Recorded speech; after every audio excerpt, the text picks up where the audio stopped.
Salut à tous, ici c'est Koopa et ça va être ma première vidéo sur la chaîne. Comme première vidéo, j'ai choisi un petit jeu indépendant qui peut être sympa à décrire. Donc le jeu s'appelle One Finger Death Punch. C'est un jeu qui est sorti sur Steam le 3 mars 2014 si je me souviens bien, pour environ 5 euros. C'est un jeu qui a été fait par Silver Dollar Games. C'est un jeu très sympa qui joue avec deux touches, qui est très rapide. Il y a un mode histoire qui est de level et survival qui est survival.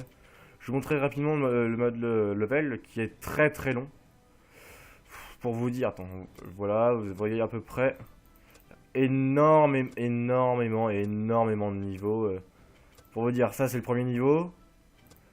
Je pense qu'il en a, je crois que si je me souviens bien, il y en a genre dans les 250. Pour tous les faire, vous avez le temps. Hein. Moi, même en après-midi ou d'un moment, il y a certains niveaux qui sont très durs. Comme celui-là que je vais vous montrer. C'est un niveau de sabre laser tout simplement. Alors ce jeu se joue comment? Avec deux touches. Une touche à gauche et une touche à droite. En faisant clic droit, je frappe mes ennemis à droite. Et en faisant clic gauche, je frappe mes ennemis à gauche. Oui, ça semble évident comme ça, mais vous allez voir très vite, ça peut très vite devenir compliqué. Parce que là, c'est des adversaires que je one-shot avec mon sabre laser. Mais vous allez voir sur certains niveaux, il y a des adversaires qui demandent 3 coups à droite et un coup à gauche par exemple. Ce qui fait qu'il faut être très réactif et regarder très vite les couleurs des adversaires avant qu'ils arrivent. Je vous le dis tout de suite, ce niveau j'y arriverai pas, c'est un niveau que j'ai... c'est ma némésis quoi, je n'arrive pas à ce niveau de sabre laser. J'ai tout essayé pourtant et je n'y arrive pas. En bas à gauche vous pouvez voir skills cannot be used on this level. Ce qu'il y a des skills, enfin des pouvoirs qui peuvent être utilisés sur le jeu. Là, ça va être très dur pour moi de me concentrer parce que en plus du fond d'écran à creusement derrière, je dois parler en même temps, ce qui n'est peut-être pas le plus simple. Ouais, donc comme je vous l'ai dit, j'y arriverai pas.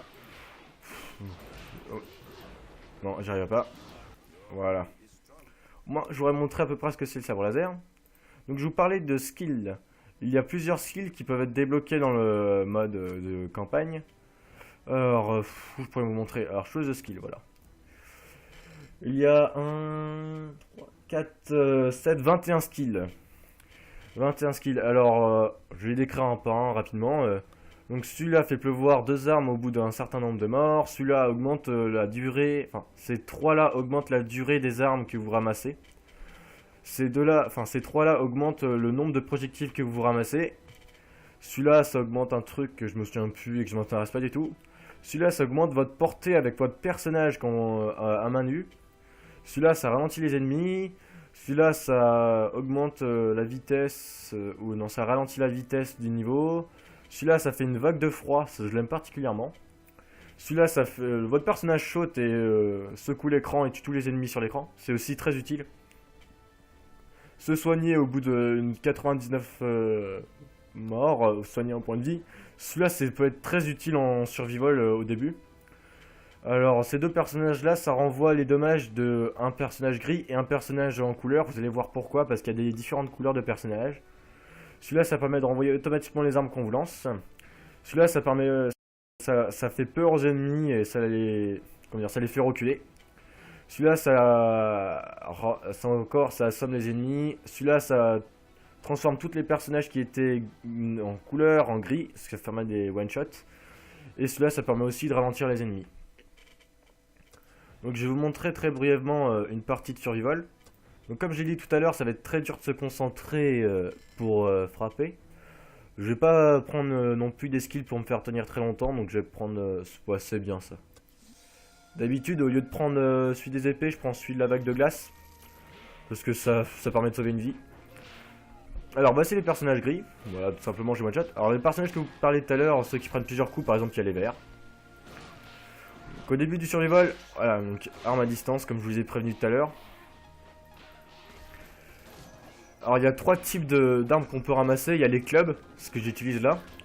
Il y a les épées tout simplement, et tout ce qui est bâton lance. Après, en projectile qu'on peut ramasser, il y a les bombes, les dagues et les arcs et flèches. En sachant que le jeu considère que quand vous frappez un mec avec un arc, vous avez automatiquement la flèche. Vous allez le voir tout de suite. Regarde, j'ai la flèche sur moi, je peux frapper après.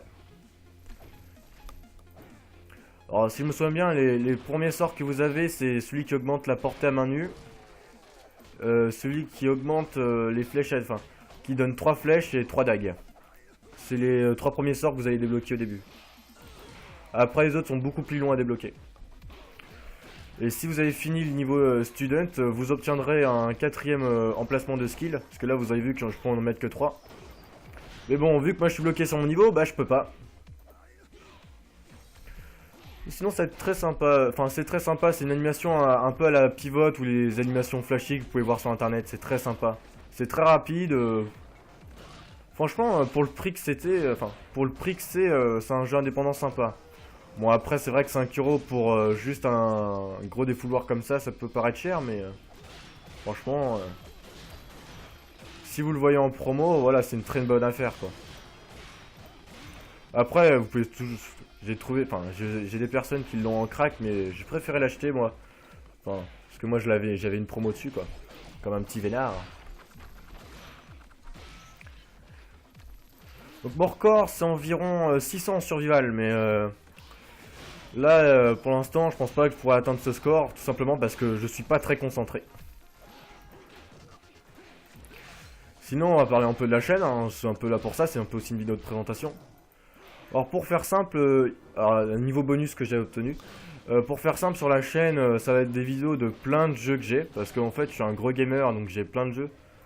Mais genre quand je vous dis que je suis un gamer, c'est pas les trucs à la Call of Duty quoi, c'est vraiment j'ai beaucoup de jeux indépendants et d'autres qui ne le sont pas et ça peut être très intéressant.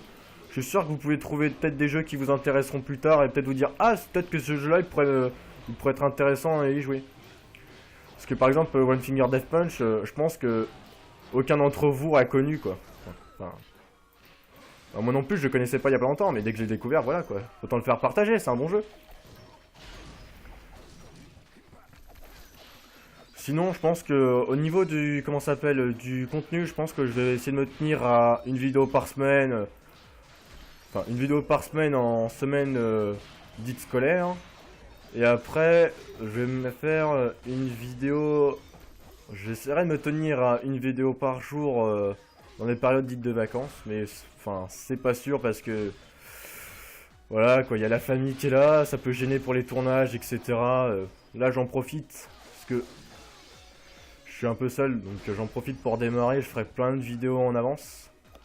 Donc c'est possible que par exemple si vous m'envoyez un commentaire genre bah imaginons pour une Finger Death Punch genre pour une astuce pour m'aider à faire le niveau du sabre laser. C'est possible que genre si je fais pas de vidéo dessus, donc déjà je le montre pas en vidéo, mais oh, ça c'est pas mal, ça permet d'enchaîner les coups. Par contre, par exemple, mais moi je pourrais le lire, et donc ça pourrait toujours m'être utile. Hein.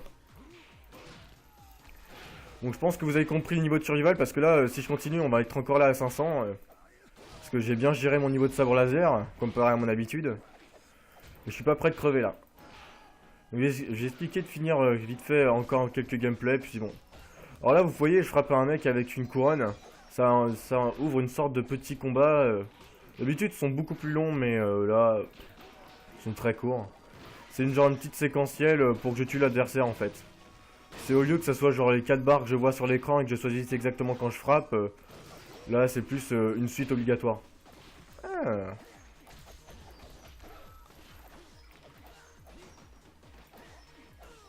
Je vais peut-être aussi faire quelques tutos, mais je vérifierai si c'est des tutos qui ont déjà été mis sur YouTube. Pense que ça n'aura aucun intérêt que vous les regardiez sur ma chaîne. Après, moi ça me dérange pas de les poster si vous me demandez un tuto, mais voilà quoi. Par exemple, je pourrais vous montrer comment. Il y a un truc que je suis pas mal, c'est vous montrer comment utiliser TFD Outpost et tout ce qui est le marché du ref sur Steam avec la marché de la communauté. Ça peut permettre d'avoir des jeux beaucoup moins chers. Par exemple, un jeu qui coûte genre 10 €, vous pouvez l'avoir genre à 8 € sur Steam en menant avec des clés.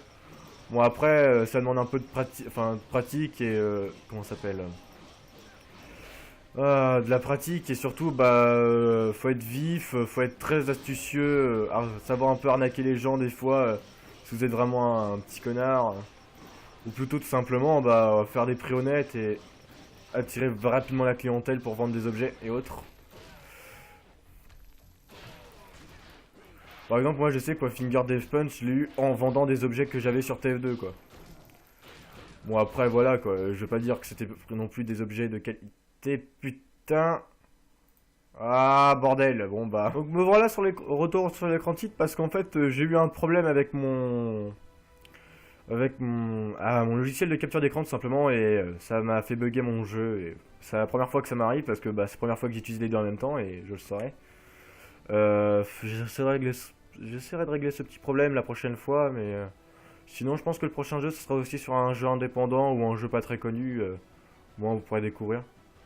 Sur ce, bah à la prochaine.